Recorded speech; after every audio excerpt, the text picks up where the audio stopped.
You know, human beings, we have this innate nature in us to want to get things right away and to not want to wait. This is the nature of human beings.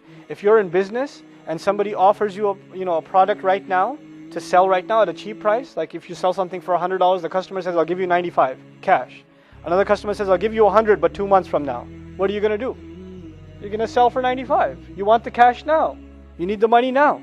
Similarly, Allah offers us Jannah, but when? Later. No brochures, no pictures, right? No websites you can visit to get a view of the property, nothing. You know, He just tells you it's in a good neighborhood. You'll have good neighbors. You'll have a nice yard. It's a waterfront property, pretty large rooms, right? He tells you all this stuff. And you get to stay forever, no property tax, none of this stuff. He tells you all this stuff, but do you get to see any of it? No. Now, any human being, when they want to buy something big, don't they want to see it first? Especially if it's a heavy price. Is Allah, what price is He asking from us? Everything. Our life, ourselves, right? It begins with remembering Allah, then engaging in salah, but it's really your entire life that Allah is asking for, right? It's not a small price, but He's asking you and I to believe. He's not going to show you anything. The only thing you have from Him, the one who's selling this to you, by the way, the sales analogy is used in the Quran, right? The one selling it to you, the only thing He's giving you is His word. That's it. Any other sale, if the guy says, man, I'll get you the house, right?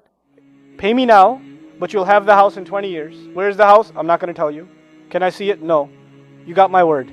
Would you take something like that? Would you take a deal like that? No. You'd call it a scam. And if you bought it, your family, you'd come home to your family and say, guess what? I bought this house. We can move in 20 years. Where is it? He's going to send me the address. But I paid him all our savings. What's your family going to say? You're crazy. What's wrong with you?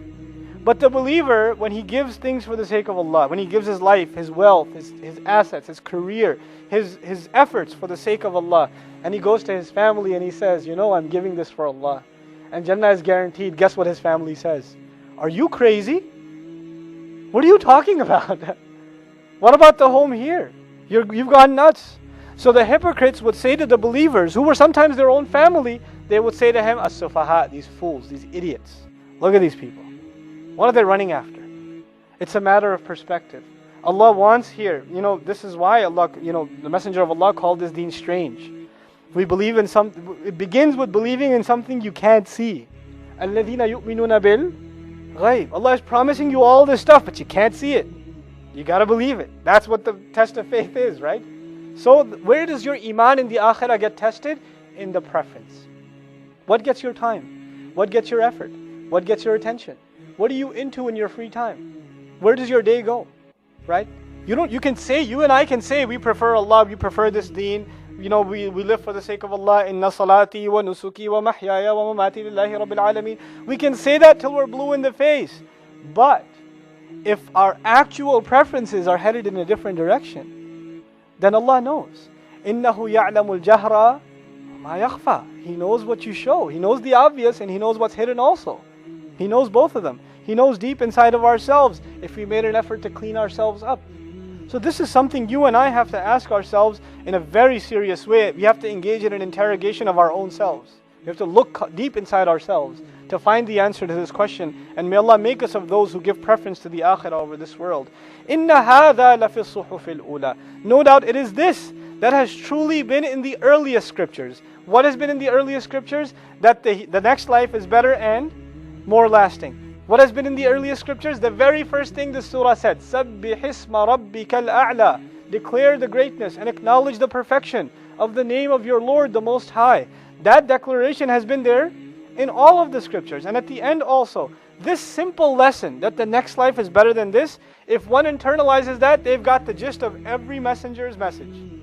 Every messenger's message. And which two messengers have been mentioned? By the way, this inna hadha lafi suhufil ula, the earliest revelations are mentioned. And in a contrast, in the previous surah, which revelation was mentioned? This one, innahu laqawlun fasl. This Quran is the decisive speech. Is decisive speech. Which two messengers are mentioned? Whose scriptures are mentioned at the end? Suhufi Ibrahima wa Musa. Now, why Suhuf Ibrahim wa Musa? What's the benefit of these two? Why not any of the others? Alayhimus salam. Allahu Ta'ala a'lam, but the two primary audiences of the Messenger of Allah sallallahu alayhi wasallam were the mushrikun of Quraysh and the people of the book.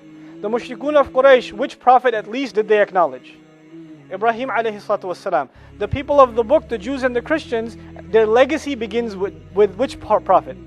Musa alayhi salam. The concept of revelation begins with Musa alayhi salam. Even the Christians believe in the Old Testament, the one that was delivered to Musa alayhi salam. So the two audiences, the two primary audiences, their ears are tuned. He's not saying something new. He's the same thing your father Ibrahim said and your leader Musa said alayhi salam. It was the same exact message that's coming together here. This is the power of da'wah. And maybe that reminder will click with someone.